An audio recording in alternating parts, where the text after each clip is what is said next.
Tangan saya melayang di atas kenop pintu kuningan yang dingin. Logam halus karena puluhan tahun telapak tangan yang mendorong. Seharusnya saya mengetuk. Seharusnya saya mengumumkan diri seperti anak perempuan yang pulang ke rumah pada pukul 9.47 malam Selasa.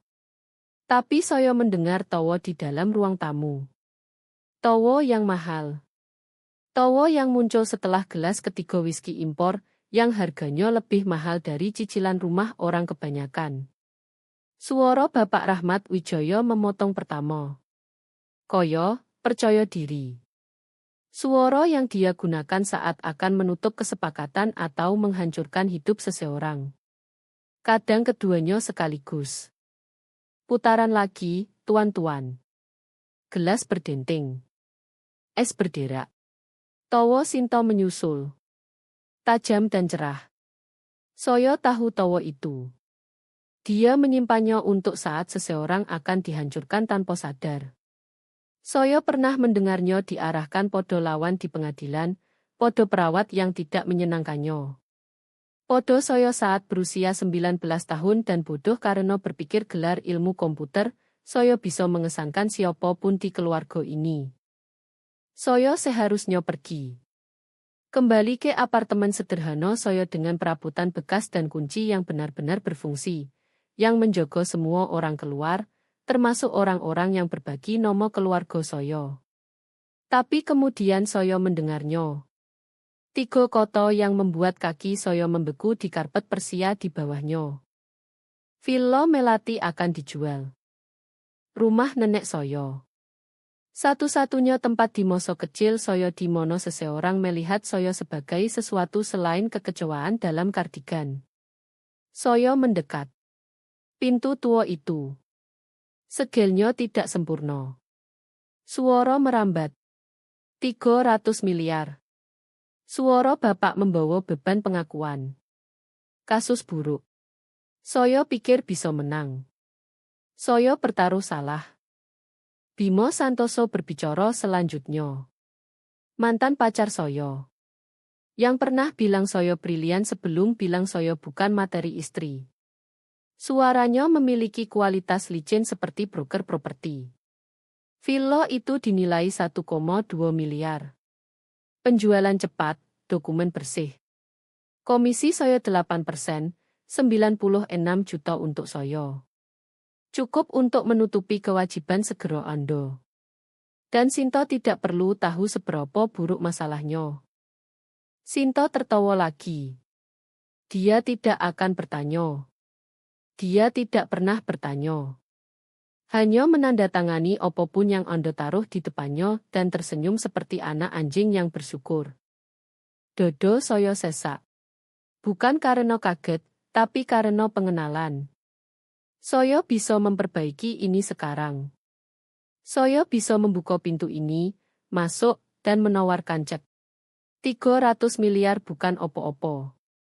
Alter Nusantara meraup 900 miliar pendapatan kuartal lalu saja, dan IPO besok pagi diproyeksikan rp 12.600 per saham. Tapi saya tidak bergerak karena Bapak masih bicara. Jangan khawatir tentang dia. Dia terlalu bodoh untuk membaca cetakan kecil. Dia akan menandatangani apapun yang kita taruh di depannya hanya untuk mendapatkan tepukan di kepala. Koto-koto itu mendarat seperti tinju di dada. Bukan tamparan, tinju. Yang membuat napas tersengal. Bodoh. Sinta melanjutkan dengan nada menghina, dia sudah bermain dengan komputer bertahun-tahun. Masih tidak punya pekerjaan sungguhan. Masih tinggal di apartemen kecil yang menyedihkan itu. Saya posting foto lomo dia minggu lalu. Ingat. Saat dia 19 tahun. Komentarnya kejam. Semua orang bertanya kapan dia akan dewasa dan mendapatkan karier sungguhan. Setidaknya penjualan villa bersih, Koto Bimo lagi. Dia bahkan tidak akan mengerti apa yang dia tanda tangani. Katakan saja ini dokumen dana perwalian. Dia akan percaya apa saja. Tangan saya jatuh dari kenop pintu. 3 tahun lalu, saya melunasi utang kartu kredit Sinto. 750 juta untuk tas branded, liburan mewah, dan koleksi anggur yang harganya lebih mahal dari mobil orang. Saya lakukan secara anonim melalui perusahaan cangkang karena tahu jika dia tahu saya punya uang, dia tidak akan berhenti meminta. Saya pikir saya melindunginya, melindungi mereka semua. Pelindung diam-diam. Nenek saya tahu. Dia mencoba memberitahu saya di dapur Villa Melati saat saya berusia 16 tahun, mengajari saya coding di komputer tua miliknya. Kamu lebih berharga daripada persetujuan mereka, Miro. Sekarang, berdiri di lorong ini dengan tawa keluarga menggema, saya merasakan sesuatu bergeser. Sesuatu yang dingin, bersih, dan tajam. Mereka tidak salah paham tentang saya. Mereka membenci kecerdasan saya karena mengancam kendali mereka. Saya berbalik. Langkah kaki saya tidak bersuara di karpet. Saat saya berjalan kembali melewati foyer, keluar pintu depan, Khalil sudah berdiri di samping mobil saya. Posturnya tegak seperti militer meski larut malam. Dia kepala keamanan saya selama 3 tahun. Tahu persis siapa saya dan berapa nilai saya. Tidak pernah bilang kepada siapapun. Dia membuka pintu belakang tanpa kota. Saya masuk ke kursi kulit. Pintu tertutup dengan bunyi solid seperti brankas. Ambilkan saya log audit untuk firma Rahmat Andrekan, kata saya. Suara saya terdengar berbeda. Lebih rendah. Lebih dingin. Malam ini. Moto Khalil bertemu dengan saya di kaca spion. Selama 3 tahun, saya bos yang sopan yang bilang tolong dan terima kasih. Dia melihat sesuatu yang berbeda sekarang. Baik, Bu. Mesin menyala. Kami menjauh dari rumah besar itu, dari orang-orang di dalam yang mengira saya terlalu bodoh untuk membaca cetakan kecil, terlalu lemah untuk mengerti apa yang mereka lakukan pada saya. Mereka salah. Dan dalam 24 jam, mereka akan sadar betapa salahnya mereka. Suite Four Seasons Jakarta, biaya 120 juta semalam. Saya tidak menginap di sini karena spray sutra. Saya di sini karena dindingnya kedap suara. Koneksi internetnya fiber khusus dan tak seorang pun dari keluarga, saya akan mencari saya di hotel yang butuh plat chart hanya untuk booking kamar. Jam pukul 2.30 pagi.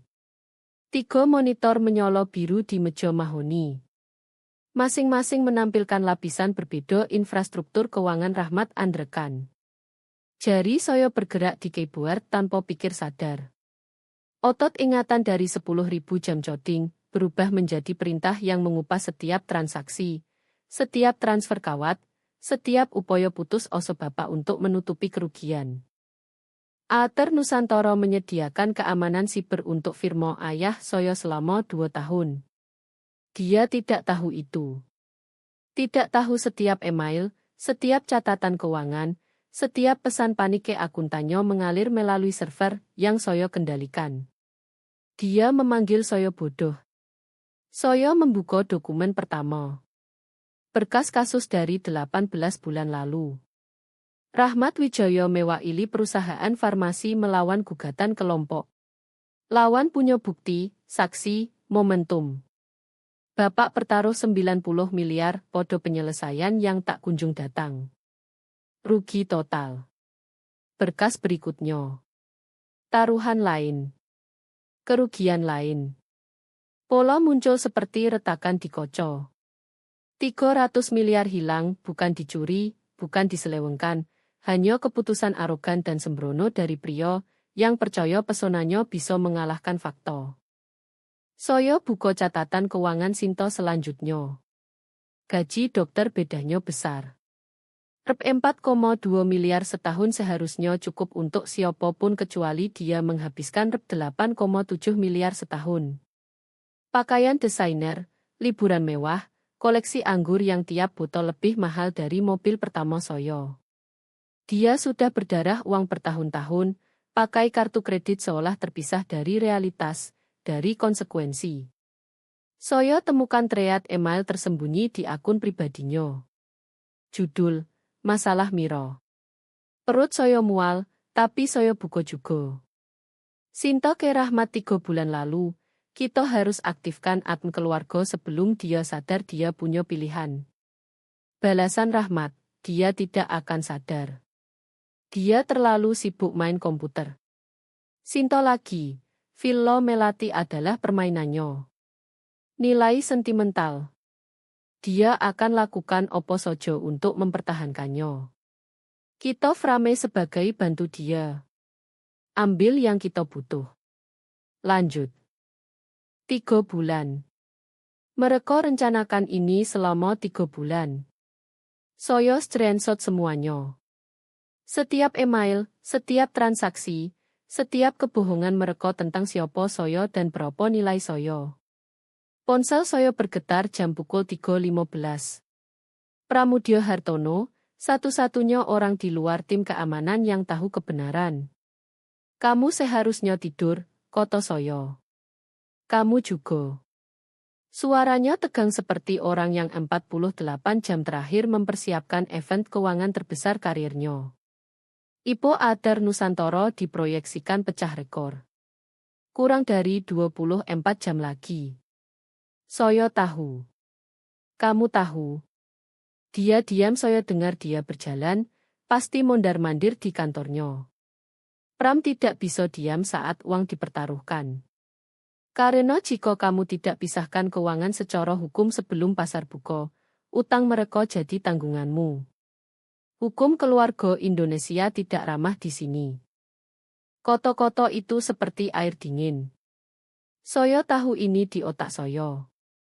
Tapi mendengarnya langsung, timeline dikompresi jadi jam bukan konsekuensi abstrak, membuatnya nyata. Seberapa buruk, tanya saya. 300 miliar utang melawan 42 triliun aset. Kreditor akan mengejarmu detik setelah nilai bersihmu publik. Mereka akan argumen tanggung jawab keluarga, sejarah rumah tangga bersama. Kamu akan habiskan tahun-tahun di pengadilan, meski menang. Saya tutup mata. Monitor cat bayangan biru di kelopak mata. Selamatkan mereka atau selamatkan imperiummu, kata Pram. Kamu tidak bisa dapat keduanya. Saya sudah menyelamatkan mereka seumur hidup. Pembayaran anonim, perbaikan diam-diam, masalah hilang sebelum mereka tahu ada masalah. Dan mereka tetap lihat saya bodoh. Saya butuh akta pelepasan hak cepat untuk Villa Melati, kata saya. Itu tidak cukup. Kamu butuh waiver pemisahan keuangan penuh. Setiap klaim masa depan, setiap potensi tanggungan. Bisa kamu sembunyikan dalam bahasa. Halaman 7, paragraf 3. Buat terlihat seperti dokumen amal standar. Pram diam saat bicara lagi, suaranya berubah. Itu bumi hangus. Itu bertahan hidup. Mereka akan tanda tangan tanpa bocor. Kamu tahu mereka akan. Saya menghitungnya. Alokasi saham teman dan keluarga. Jika kamu sertakan waiver, mereka kehilangan semuanya. Berapa? 1,5 juta lembar dengan harga buka. Jika kita capai 12.600, itu 18,9 miliar. Jika saham perform seperti yang saya pikir, dia berhenti. Saya hitung cepat. Jika saham naik 4 kali seperti IPO serupa, kehilangan jadi 500 miliar. Mereka mau curi rumah nenek saya seharga 1,2 miliar. Saya akan biarkan mereka tanda tangan lepas 500 miliar. Draft sekarang, kata saya. Siap siang. Miro. Suara Pram melunak. Dia jarang pakai nama lengkap. Kamu yakin? Saya lihat monitor, bukti penghinaan mereka di transaksi keuangan dan kekejaman santai. Di email Sinta panggil saya admin yang belum diaktifkan. Saya tidak pernah lebih yakin seumur hidup. Kami tutup telepon. Suwite hening kecuali dengung elektronik dan napas saya. Khalil ketuk sekali, masuk tanpa izin. Dia bawa map hitam, jenis yang pengacara pakai untuk dokumen penting. Akto itu, tanya saya. Sudah draft, review, notaris, siap tanda tangan. Dia taruh di meja. Mereka tidak pantas, Bu. Saya angkat kepala. Khalil tidak pernah komentar, tidak pernah beri opini. Dia berikan keamanan, jaga diam, jalankan perintah tanpa tanya. Tidak, kata saya. Mereka tidak. Dia angguk sekali, berbalik pergi. Khalil. Dia berhenti. Terima kasih. Hanya tugas, Bu. Tapi kami berdua tahu itu bohong. Tugasnya lindungi tubuh saya. Yang dia lindungi sebenarnya adalah sesuatu yang lain sama sekali. Setelah dia pergi, saya buka map hitam. Akta pelepasan hak di atas, resmi dan tak mencurigakan. Di bawahnya, tersembunyi dalam bahasa hukum padat, tepat di tempat yang saya tentukan, klausul waiver menunggu seperti ranjau darat. Mereka pikir saya terlalu bodoh untuk bocor cetakan kecil. Mereka akan segera tahu betapa salahnya mereka. Notifikasi Instagram menyentuh ponsel saya pukul 8.45 pagi. Saya duduk di mobil di luar kedai kopi 3 blok dari apartemen. Mesin menyala, lihat uap naik dari gelas kertas yang belum disentuh. Layar menyala dengan posting Sinto. Foto saya umur 19 tahun. Rambut acak-acakan diikat ponytail berantakan. Hodie kebesaran menelan tubuh, membungkuk di laptop sudut perpustakaan kampus. Lingkaran hitam di bawah moto seperti memar. Saya ingat malam itu. 72 jam maraton coding, hidup dari kopi mesin penjual otomatis dan fokus obsesif yang bikin lupa makan. Captionyo, tut moso kecil adikku yang hilang main-main kode. Sebagian dari kita sudah dewasa. Keluarga cinta prioritas. Sudah 847 like. Saya scroll komentar. Tiap satu pisau kecil menyusup rusuk. Kapan dia dapat kerja sungguhan? Kekecewaan besar keluarga. Rendi dan Sinto sukses sekali. Apa yang terjadi dengan yang satu ini? Bibi saya selalu cepat pura-pura khawatir, supaya dia temukan jalan.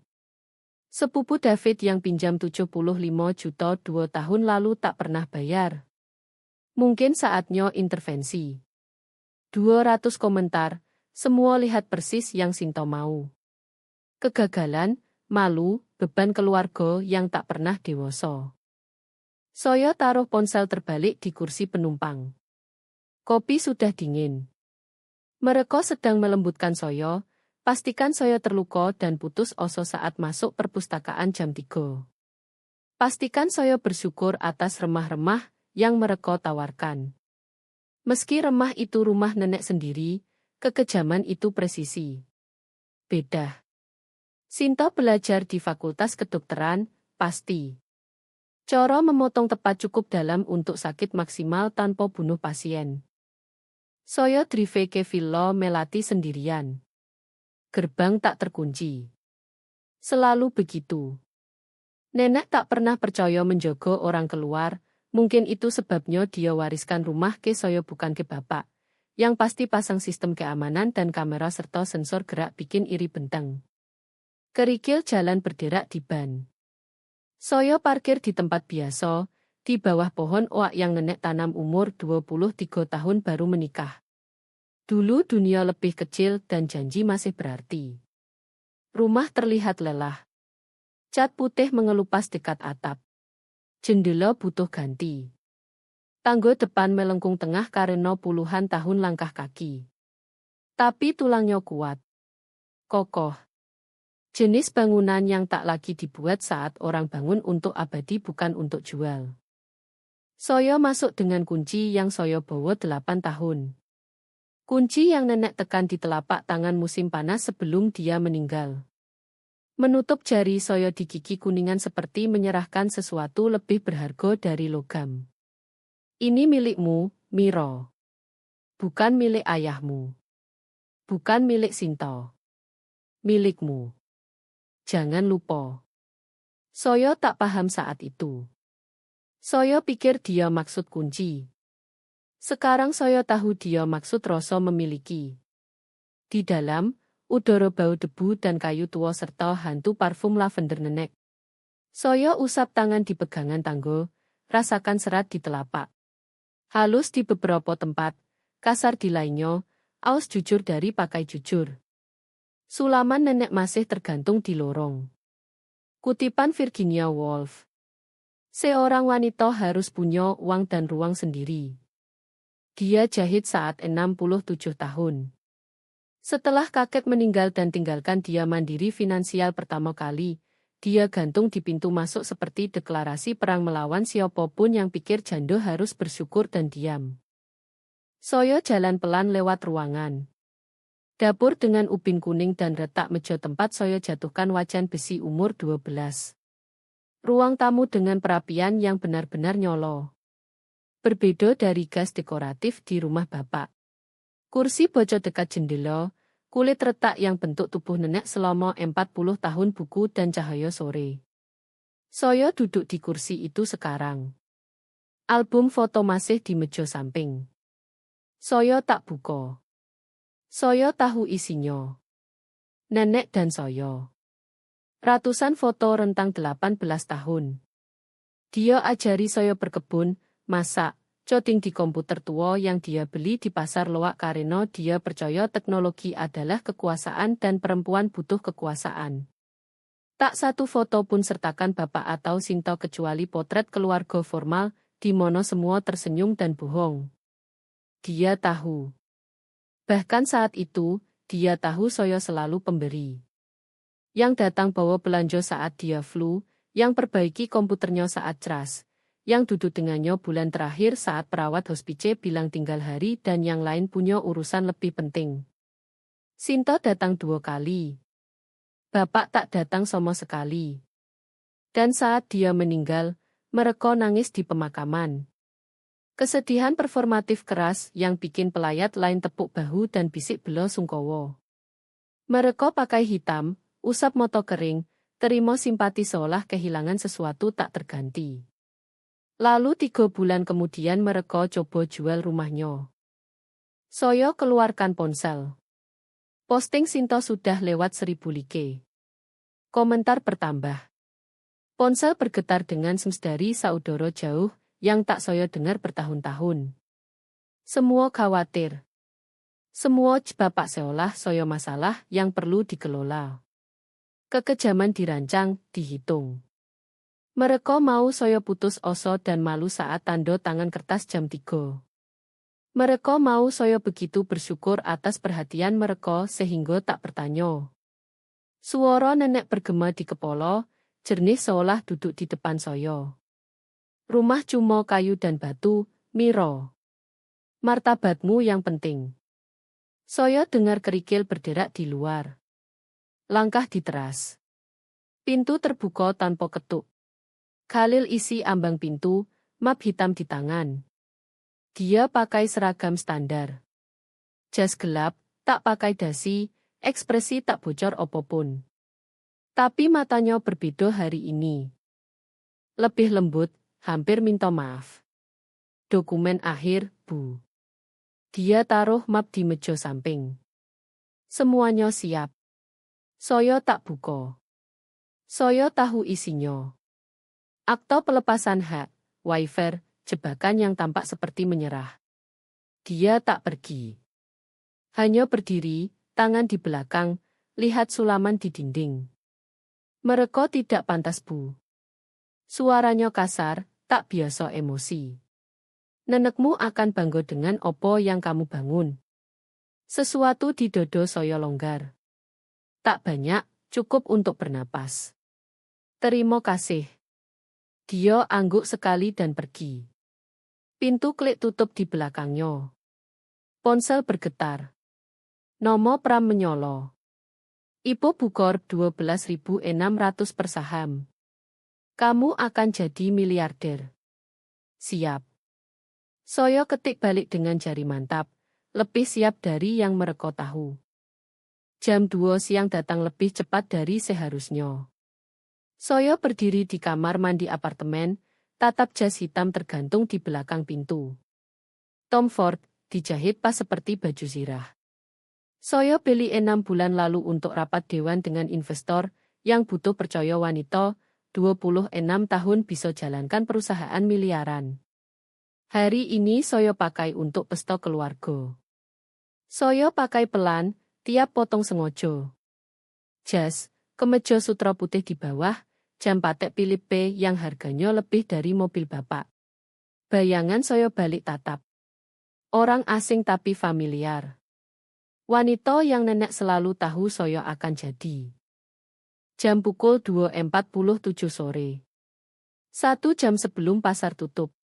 Saya masuk Toncar. Khalil Drive tanpa tanya kemono. Dia tahu.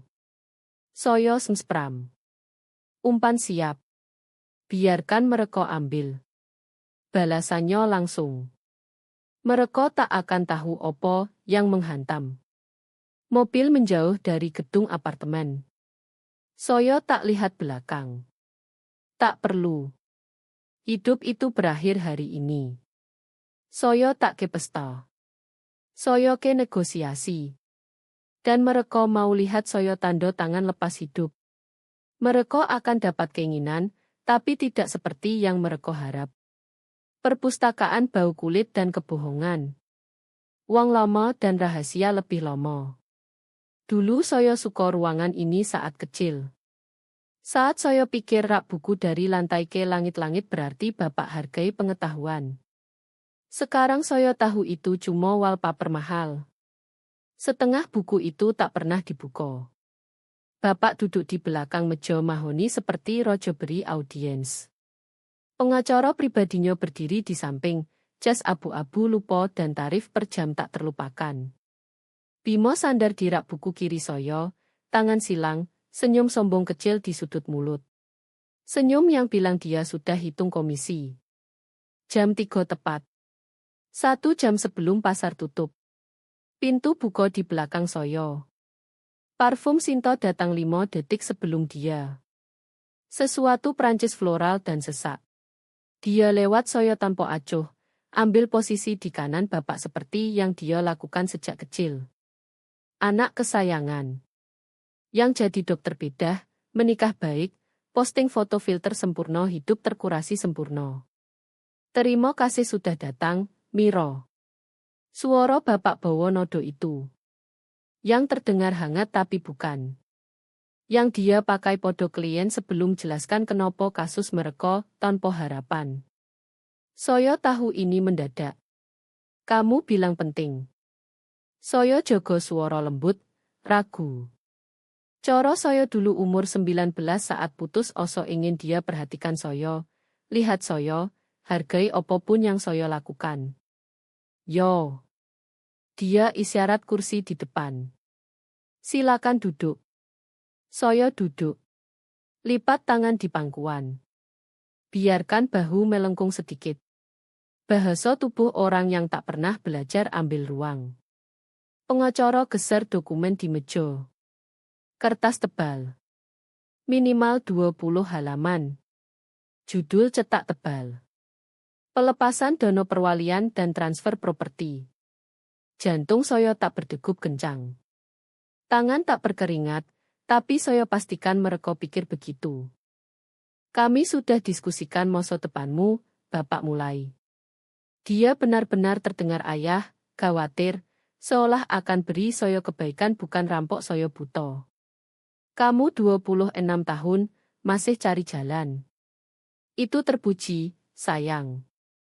Tapi saatnya kami bantu kamu mulai. Mulai opo? Saya biarkan suara retak sedikit.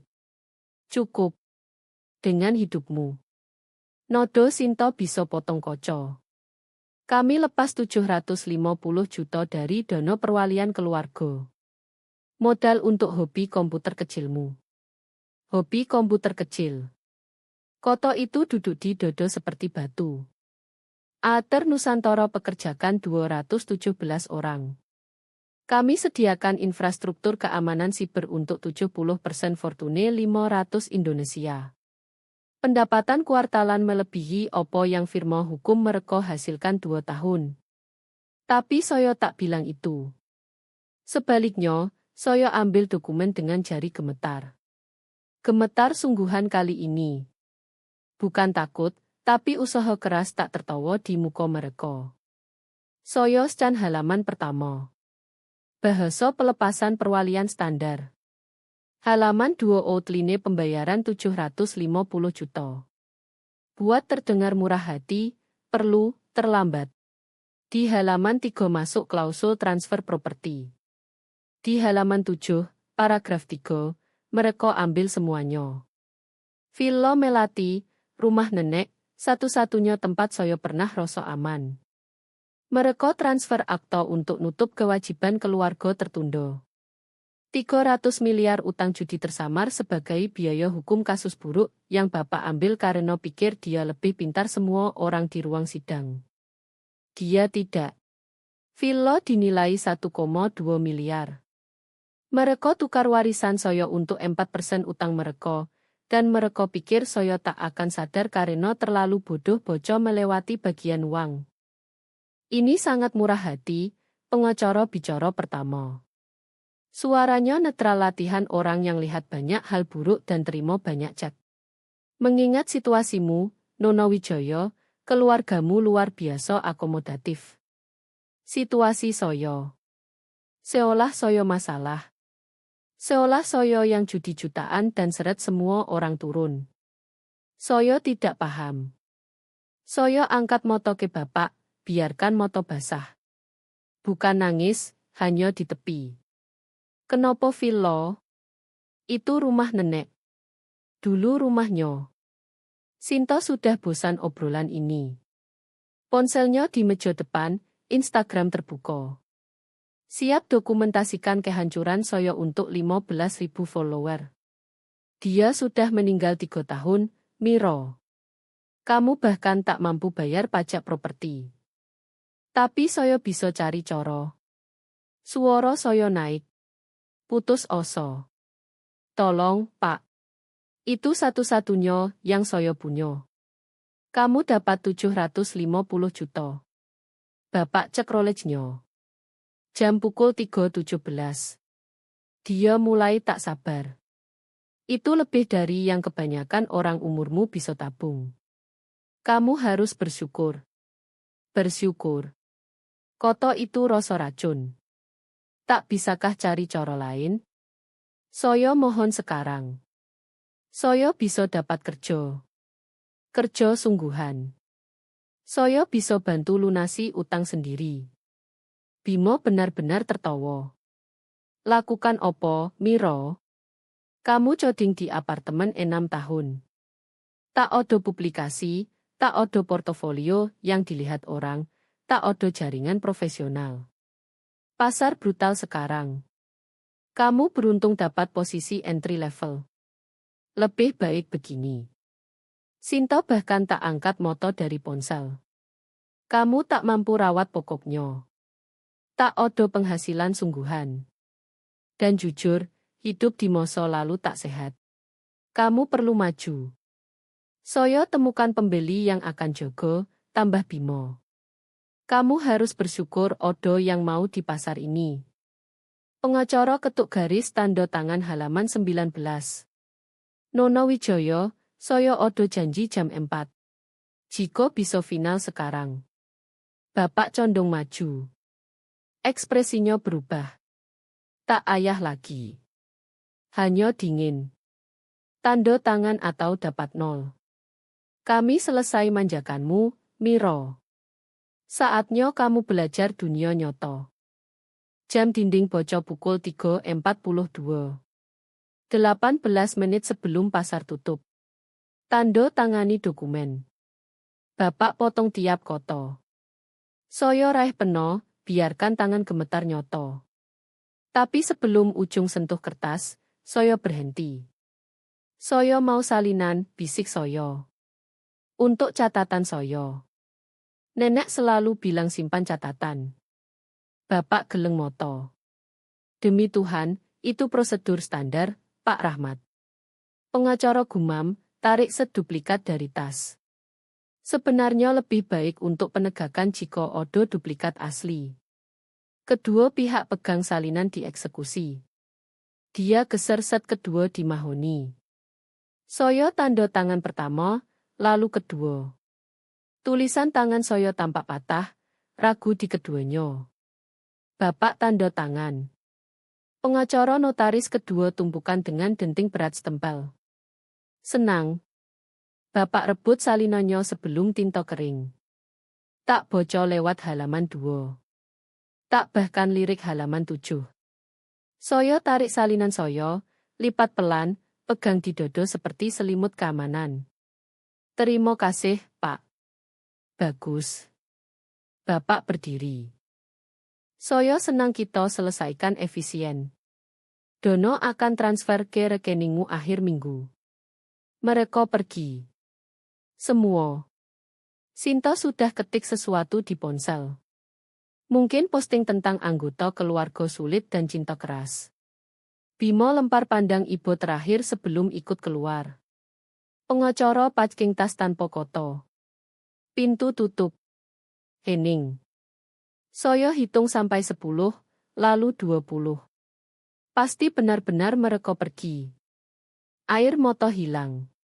Hilang begitu. Seperti matikan keran. Saya cek. Jam pukul 3.47. 13 menit sebelum tutup. Cek mate, bisik saya ke ruangan kosong. Saya berdiri dan ratakan jas, pastikan duplikat asli aman di saku dalam. Dokumen termasuk pelepasan lengkap semua klaim keuangan keluarga masa depan, termasuk tapi tak terbatas podo alokasi saham teman dan keluarga, harapan warisan, dan benefit perusahaan. Mereka baru saja tanda tangan lepas rep 500 miliar untuk 750 juta, dan villa 1,2 miliar. Saya jalan ke pintu Prancis yang buka ke teras. Di luar, pesta kebun sudah mulai. Saya dengar kuartet gesek tune. Saya tak pergi. Belum. 11 menit sampai mereka sadar opo yang mereka lakukan. 11 menit sampai segalanya berubah. Campakne rasa kemenangan. Setidaknya itu yang Bapak pikir saat angkat gelas di podium. Pandang 200 tamu tersebar di rumput terawat rumah besar Wijaya. Kuartet gesek, pelayan seragam, rangkaian bunga yang harganya lebih dari sewa bulanan kebanyakan orang. Saya berdiri dekat belakang, jas hitam, tajam seperti pisau, lihat dia perform. Untuk warisan keluarga, dia umum, suara bawa ke seluruh kebun dengan otoritas latihan. Untuk bisnis yang definisikan keunggulan di komunitas kita, ambil contoh Aether Nusantara, perusahaan keamanan siber luar biasa. Ipo hari ini wakili segala yang perusahaan Indonesia harus cita-citakan. Inovasi, disiplin, visi. Sinta berdiri di sampingnya, ponsel tinggi. Instagram Live. 15.000 viewer lihat ayahnya ceramah tentang sukses sementara, dia angle shot sempurna. Senyumnya bercahaya. Dia pikir dia satu. Tidak seperti hobi-hobi tertentu, Bapak lanjut, dan saya rasakan shift datang sebelum dia buat. Tidak semua orang paham beda antara bisnis serius dan main komputer di basement, tapi tak opo. Dunia butuh semua tipe. Tawa sopan riak lewat kerumun. Beberapa tamu lirik saya. Saya tak goyah. Jam 4 sore tepat. Lonceng tutup berdering di manapun dan alam semesta miring di porosnya. Terminal Bloomberg di pesta meledak bersamaan. Denting elektronik tajam. Ponsel tamu bergetar di saku. Tas. Lapisan jas. Kuartet gesek goyah tengah frase saat musisi cek gadget. Opo-apaan, seseorang gumam dekat bar. Gumaman mulai rendah, bangun seperti gelombang, kumpul kekuatan. Ater naik 400%. IPO Ater Nusantara tutup per 50.400 per saham. Mustahil. Bukor 12.600. Bapak terus bicara, tak sadar. Masih tengah kalimat tentang nilai keluarga dan akal bisnis. Masih perform untuk audiens yang tak lagi dengar. Pramudia Hartono maju dari kerumun. Jas abu-abu rapi. Feeling set 1 dicetak dan diikat di tangan seperti kitab suci. Dia gerak dengan percaya diri tenang orang yang tutup deal miliaran sebelum sarapan. Tuan-tuan dan nyonya-nyonya, suaranya potong pidato bapak tanpa naik volume. Maaf ganggu, tapi saya rasa perlu klarifikasi. Bapak berhenti, bingung, kesal. Pram, ini bukan waktunya. Saya ingin perkenalkan pendiri dan CEO Ater Nusantara.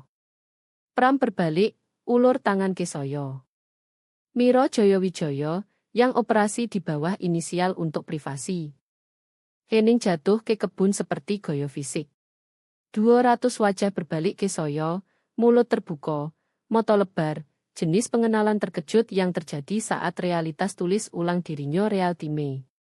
Wajah bapak hilang warna. Semua percaya diri mahal whisky itu menguap saat otaknya kejar opo yang telinga baru dengar. Meje. Seseorang bisik. Miro Joyo. Saya tak gerak. Tak bicara. Biarkan mereka proses. Ponsel Sinta jatuh 3 inci sebelum dia tangkap. Live stream goyah. Tangkap ekspresi dia sempurna. Horor matematis mulai merayap pelan di wajahnya. Bapak pulih pertama. Tentu saja dia. Puluhan tahun perform pengadilan ajari dia pivot saat kasus balik. Anak saya. Dia bergegas ke saya, tangan terbuka untuk peluk. Saya selalu percaya visi dia. Saya selalu tahu. Saya mundur. Satu gerak bersih. Tangannya tutup udara kosong. Dia beku, hitung ulang, pivot lagi, berbalik ke Pram. Alokasi saham teman dan keluarga. Kita harus diskusikan itu. Pasti Miro sisihkan saham untuk keluarga. Kan, sayang. Jari Sinta terbang di layar ponsel. Saya lihat perhitungan terjadi real time. 50.400 per saham, kali berapapun alokasi yang dia pikir pantas. Matanya berkocok dengan jenis keserakahan yang bikin orang bodoh. Bimo Santoso berdiri dekat air mancur, beku. Otak banker investasinya hitung matematika berbeda. Komisinya di penjualan villa. Uang receh. Tak odo. Tak odo dibanding opo yang baru dia sadar hilang. Saya raih ke jas, tarik dokumen yang saya lipat dan simpan di perpustakaan 13 menit lalu. Duplikat asli. Soal alokasi itu, Pak. Suara saya bawa, tenang jernih. Suara yang saya pakai di rapat dewan saat akan pecat seseorang yang pikir dia tak terganti. Kebun hening lagi. Bahkan kuartet berhenti pura-pura main. Odo klausul di dokumen yang Bapak tanda tangani. Halaman 7, paragraf 3. Mau saya baca atau Bapak baca sendiri? Wajah Bapak berubah. Bingung ke khawatir ke pemahaman muncul. Dokumen opo? Yang Ondo saksikan jam pukul 3.47 sore. Pelepasan dana perwalian dan transfer properti. Yang Bapak begitu ingin saya tanda tangani sehingga tak bocor lewat halaman 2. Saya buka kertas, angkat supaya tamu terdekat lihat stempel notaris, tanda tangan saksi, stempel pengacara Bapak sendiri di bawah. Pelepasan lengkap semua klaim keuangan keluarga masa depan. Saya baca keras, tiap kota mendarat seperti palu, termasuk tapi tak terbatas podo alokasi saham teman dan keluarga, harapan warisan, dan benefit perusahaan. Ponsel Sinta jatuh ke batu bendera. Tak pecah, hanya tergeletak. Livestrea masih jalan, tangkap wajahnya saat pemahaman hancurkan dia dari dalam. Pram maju lagi. Orang angko selalu siap doto. Alokasi teman dan keluarga 1,5 juta lembar di harga tutup per 50.400 per saham. Itu 75,6 miliar. Seseorang tersedak. Beberapa orang. Matematiko terlalu besar, terlalu menghancurkan, terlalu sempurna brutal untuk proses diam, kamu paksa mereka tanda tangan lepas. Pram lanjut lihat Bapak. Untuk 750 juta dan villa nilai 1,2 miliar. Mulut Bapak buka, tutup, buka lagi. Tak ada suara keluar. Otak pengacara dia putus oso cari celah, jalan keluar, banding. Tak ada. Dia saksikan tanda tangan sendiri. Keserakahan mereka, koto soyo pelan. Biaya mereka 500 miliar. Sinto buat suara, bukan isak, bukan jerit. Sesuatu di antara yang milik orang lihat seluruh, masa depan runtuh real time. Soyo berbalik ke Bapak. Pastikan tiap saksi dengar opo selanjutnya.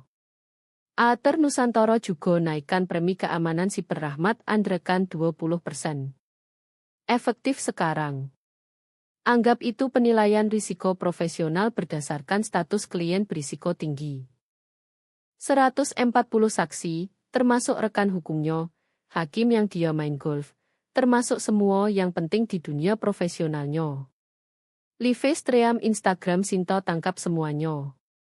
15.000 viewer lihat wajahnya daftar horor matematis. Lihat ayahnya coba klaim kredit sukses yang dia ejek. Lihat keluarga yang panggil saya bodoh rugi 500 miliar karena tak bisa baca 7 halaman dokumen hukum. Reputasi perbankan investasi Bimo baru sojo mati. Asosiasi sojo akan bunuh dia di industri ini. Tak ada yang percaya banker, yang tak bisa lihat jebakan jelas itu. Soyo lipat dokumen, geser kembali ke jas, berbalik ke pintu keluar. Nikmati pestanya, koto soyo lewat bahu. Itu terakhir yang soyo bayar. Khalil tunggu di mobil, buka pintu tanpa koto. Soyo masuk kursi kulit. Pintu tutup dengan bunyi seperti brankas. Di belakang, kebun meledak bisik. Ponsel keluar. Pesan terbang, cerita sebar seperti api liar lewat jaringan, yang akan bawa ke setiap sudut hidup profesional mereka. Mobil menjauh dari rumah besar, dari orang-orang di dalam yang pikir Soyo terlalu bodoh bocah cetakan kecil. Mereka salah. Dan sekarang semua tahu betapa salahnya mereka. 3 hari kemudian, Wall Street Journal Indonesia lipat di kursi kulit samping Soyo. Soyo tak perlu buka lagi. Judul terbakar di penglihatan. Cao misterius Mjwijaya terungkap sebagai prodigi tech berusia 26 tahun. Forbes taruh nilai bersih Soyo 42 triliun. Mereka konservatif. Ponsel Soyo tak berhenti bergetar sejak subuh. Permintaan wawancara dari Jeng Indonesia, Bisnis Indonesia, Tech in Asia. Tawaran akuisisi mulai angka 9. Rapat investor yang bikin Bapak menangis jika paham artinya. Dia tak paham. Tak akan pernah. SUV meluncur lewat lalu lintas pagi jam 8.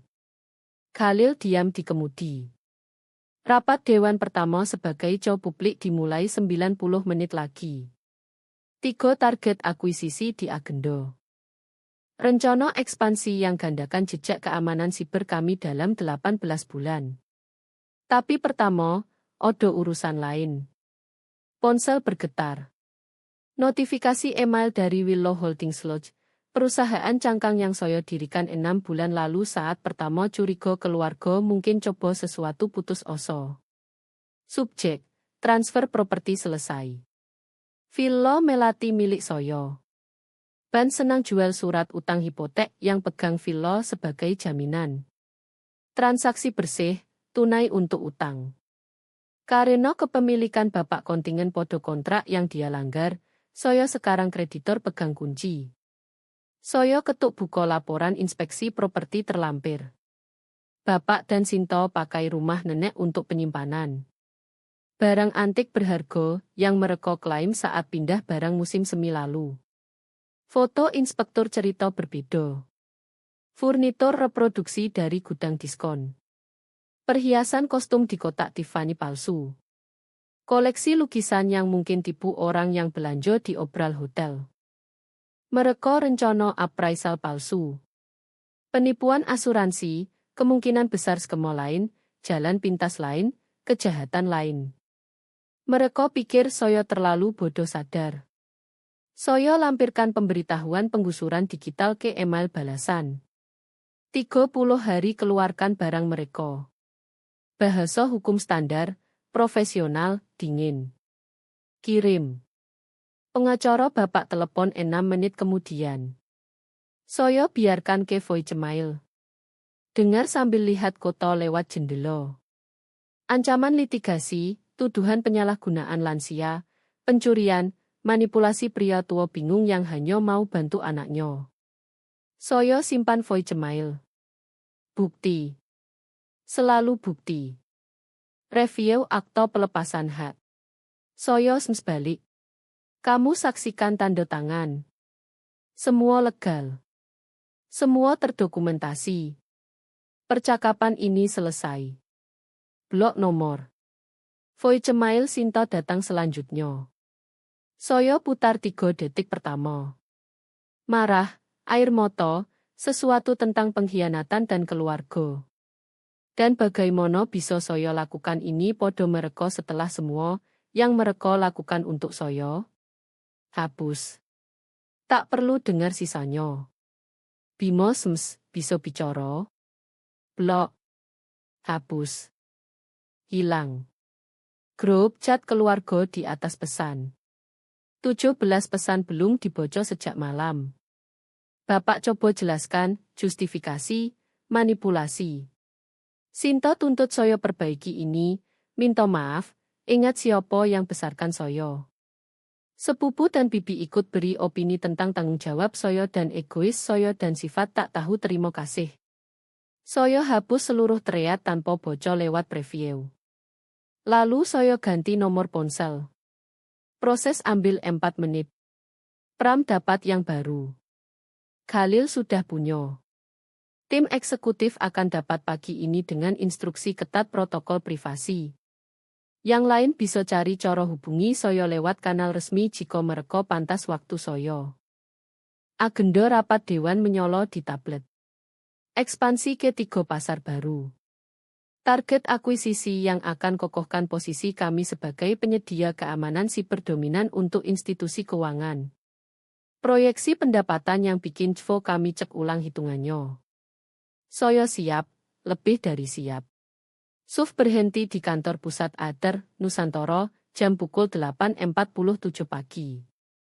Koco dan baju modern, 5 lantai, nama kami di huruf logam bruset yang tangkap matahari pagi. Saya pasang minggu lalu saat Ipo masih pending. Tak odo lagi sembunyi. Lewat dinding koco, saya lihat lobi. 200 karyawan kumpul, tunggu. Seseorang pasti kirim pesan saya datang. Khalil buka pintu saya. Udara pagi sejuk bawa bau sukses dan kopi dan sesuatu baru. Sesuatu yang sepenuhnya milik saya. Mereka mulai tepuk tangan sebelum saya lewat pintu masuk. Tepuk berdiri yang gema di lantai marmer dan langit-langit tinggi. Orang-orang saya, tim saya, keluarga yang saya pilih bukan yang lahir. Pram muncul di siku, rapi di jas, mata cerah dengan sesuatu yang mungkin bangga. Siap, Mji. Saya lihat wajah yang lihat saya. Insinyur muda yang pertaruhkan karier divisi saya. Eksekutif yang tinggalkan posisi bergengsi untuk bangun sesuatu nyoto. Spesialis keamanan yang paham perlindungan lebih dari sekadar kode. Saya sudah siap seumur hidup, kata saya padanya. Mereka hanya tak bisa lihat. Kami jalan lewat tepuk tangan, lewat lobi, ke lift eksekutif yang bawa saya ke ruang dewan tempat saya milik. Masa lalu tinggal di belakang di mana seharusnya. Masa depan milik saya.